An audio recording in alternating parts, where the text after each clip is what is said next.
and welcome back to Friday Reads, where we help you find the next read. I'm Jill. And I'm Julie, and this week's topic is for all you Wordle fans out there. Jill and I picked 5-letter titles for our books, because those of you who are Wordle fans know that you have to guess 5-letter words in Wordle, and I believe you get 6 tries to guess the words. So I am not a Wordle player. I have a lot of friends and family that do, so we thought picking 5-letter titles for books would be a fun nod to all you Wordle players. I started playing last night because of this. So, all right, we're going to start with After by Anna Todd. Published in 2014, this is the first in a series of 5 books. It started out as fan fiction and became a huge internet sensation. I guess it's based on Harry Styles, so. Oh, gosh. Yes. Tessa's a good girl, the sweet, reliable boyfriend back home. She's got direction, ambition, and a mother who's intent on keeping her that way.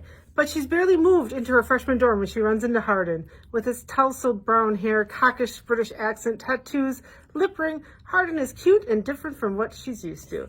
But he's also rude to the point of cruelty even. For all his attitude, Tessa should hate Hardin, and she does, until she finds herself alone with him in his room. Something about his dark mood grabs her, and when they kiss, it ignites her with a passion she's never known before. He'll call her beautiful, then insist he isn't the one for her and disappear again and again. Despite the reckless way he treats her, Tessa is compelled to dig deeper and find the real Hardin beneath all his lies. He pushes her away again and again, yet every time she pushes back, he only pulls her in deeper.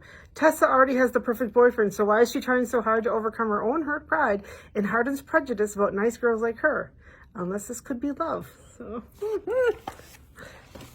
I guess it's pretty steamy too, so. My first 5-letter pick is Blush by Jamie Brenner, published just last year in 2021. For decades, the lush vineyards and majestic manor house of the Hollander Estates Winery made it the North Fork of Long Island's premier destination for lavish parties and romantic day trips. Now the Hollander family fortunes have suffered, and as matriarch Vivian prepares for the arrival of her daughter and granddaughter for their annual summer reunion, she fears it might be their last. Worse, selling the family legacy to strangers might expose the dark secret she's harbored for 35 years. Visits to the winery have been bittersweet for Leah Hollander Bailey ever since her father refused to let her take her place in the family business. Now a successful Manhattan shop owner, Leah loves the life she's built with her husband and daughter, but with her store and her marriage at a crossroads, she can't help but view this year's pilgrimage home as a sorely needed escape. College senior Sadie has a thesis to write, and the towering shelves of the Manor's library offer endless academic inspiration for her. But when Sadie discovers evidence that her proper grandma Vivian once ran a book club dedicated to the scandalous women's novels of decades past, the shockingly outrageous tomes give her new insight into her family's glory days. Resurrecting the trashy book club begins as the distraction all 3 women need. But as they battle to save their birthright and heal old wounds, they might just find that the pages contain everything they need to know about how to fight for what they want and for the life and love they deserve. So aptly titled, Blush. My next one is from everyone's favorite author, Magic by Danielle Steele. A dazzling contemporary novel that vividly portrays the glamorous white dinners that occur in Paris and the ups and downs of 3 interconnected couples for whom the dinners have become a tradition. The White Dinner is a love poem to friendship, joy, elegance, and the monuments of Paris, and each year it is an unforgettable summer night, especially for Jean-Philippe Dumas, a longtime participant, and 3 couples he's carefully selected to attend this exclusive and cherished event. Interweaving the stories of 7 individuals, lives will be forever changed on the eve of one such white dinner, a night that will lead to new friendships, new love, and of course, magical possibilities. The story follows the 3 couples who attend with the glamorous Paris dinner. The story begins at the party and then unfolds. Some of the party guests struggle with relationships while others find love over the next year. So, Popular author. Very. I have another popular author. This is Julie Garwood, and my pick is Mercy for my 5-letter title. This was published back in 2002. So in this book, the author takes readers from New Orleans' exclusive Garden District to the backwoods of Louisiana's mysterious Bayou Country in an unforgettable novel of passion and suspense that cuts straight to the heart. It's the second book in the Buchanan-Renard series. So when esteemed Justice Department attorney Theo Buchanan is struck ill at a New Orleans gala, Dr. Michel Renard works fast to save his life. Soon, Theo finds himself in a race to save her when Michelle is targeted by a deadly crime ring. They call themselves the Sewing Club, a devious foursome driven by greed to accumulate millions in a secret bank account. This sounds like a mysterious one. Mm-hmm. Now they're dead set on silencing Michelle, who might know the secret behind the killing of one of their wives. Dodging a world-class hitman and a band of cunning criminals, Michelle and Theo walk a narrow path between passion and survival. This author has more than 35 million books in print. She's got over 25 New York bestsellers, so she has definitely earned her place among America's favorite fiction writers. So my 5-letter pick, Mercy. My next one has 2 of the same letters, so it might not be a good choice for your Wordle, or maybe not. Honor by Thridi Umrigar. Indian-American journalist Smita has returned to India to cover a story, but reluctantly, long after she and her family left the country with no intention of ever coming back, as she follows the case of Meena, a Hindu woman attacked by members of her own village and her own family for marrying a Muslim man. Smita comes face to face with a society where tradition carries more weight than his own heart, and this a story that threatens to unearth the painful secrets of Smita's own past. While Meena's fate hangs in the balance, Smita tries in every way she can to right the scales. She also finds herself increasingly drawn to Mohan, an Indian man who she meets while on assignment. But the dual love stories of Honor are different as the cultures of Meena and Smita themselves. Smita realizes she has her freedom to enter into a casual affair, knowing she can decide later how much it means to her. In this tender and evocative novel about love, hope, familiar devotion, betrayal, and sacrifice, Thridi Umrigar shows us 2 courageous women trying to navigate how to be true to their homelands and themselves at the same time. So, Honor. My 3rd pick is Micro for my word. This is by Michael Crichton and Richard Preston. This was published back in 2011, and this is the 2nd book that was published after Crichton's death and finished by Richard Preston. So in the vein of Jurassic Park, this high-concept thriller follows a group of grad students lured to Hawaii to work for a mysterious biotech company, only to find themselves cast out into the rainforest with nothing but their scientific expertise and wits to protect them. In a locked Honolulu office building, 3 men are found dead with no sign of struggle except for the ultra-fine, razor-sharp cuts covering their bodies. The only clue left behind is a tiny bladed robot nearly invisible to the human eye. In the lush forests of Oahu, a groundbreaking technology has ushered in a revolutionary era of biological prospecting. Trillions of microorganisms, tens of thousands of bacteria species are being discovered. They are feeding a search for priceless drugs and applications on a scale beyond anything anyone imagined. In Cambridge, Massachusetts, 7 grad students at the forefront of their fields are recruited by a pioneering microbiology startup. Antigen Microtechnologies dispatches the group to this mysterious lab in Hawaii, where they are promised access to tools that will open a whole new scientific frontier. But once in Oahu, the scientists are thrust into a hostile wilderness that reveals profound and surprising dangers everywhere they turn. Armed only with their knowledge of the natural world, they find themselves prey to a technology of radical and unbridled power. To survive, they must harness the inherent forces of nature itself. So if you're fans of Michael Crichton and his Jurassic Park and those types of books, Micro might be the book for you. This is another pretty popular author. It's Chaos by Patricia Cornwell.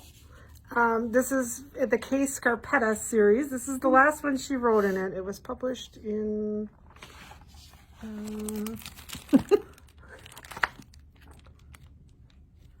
I don't know. It was published in the last 5 years for sure. In the quiet of twilight on an autumn day, 26-year-old Eliza Vandersteel is killed while riding her bicycle along the Charles River. It appears she was struck by lightning, except the weather is perfectly clear with not a cloud in sight. Dr. Kay Scarpetta, the Cambridge Forensic Center's director-in-chief, decides at the scene that this is no accident of God. Her investigation becomes complicated when she receives a flurry of bizarre poems from an anonymous cyberbully who calls himself Thailand Charlie. Though subsequent lab results support Scarpetta's conclusions, the threatening messages don't stop. When the 10th poem arrives, exactly 24 hours after Liza's death, Scarpetta begins to suspect the harasser is involved and sounds the alarm to her investigative partner, Pete Mariner, and her husband, FBI analyst Benton Wesley. She also enlists the help of her niece, Lucy. But to Scarpetta's surprise, tracking the slippery Thailand Charlie is nearly impossible, even for someone as brilliant as her niece. Also, Lucy can't explain how this anonymous nemesis could have access to private information. To make matters worse, a venomous media is whipping the public into a frenzy, questioning the seasoned forensic chief's judgment, and a quack case of death on par with spontaneous combustion. So, if you like those thrilling mystery things... Quite a few of her books. My fourth pick for my 5-letter title is Haven by Kay Cooper, published back in 2012. Another nightmare in the woods this time. Different, she was running, trying to escape, but the same ending, always the same ending, another dead girl. Emma Rayborn was born and raised in Barron Hollow, North Carolina. It was a quiet life, then came the accident and the nightmares, each filled with unshakable visions of darkness, blind panic, and desperate women chased toward inevitable death. With no reports of local women missing or found dead, Emma has written it off to troubled imaginings, night after dreaded night, until her sister arrives.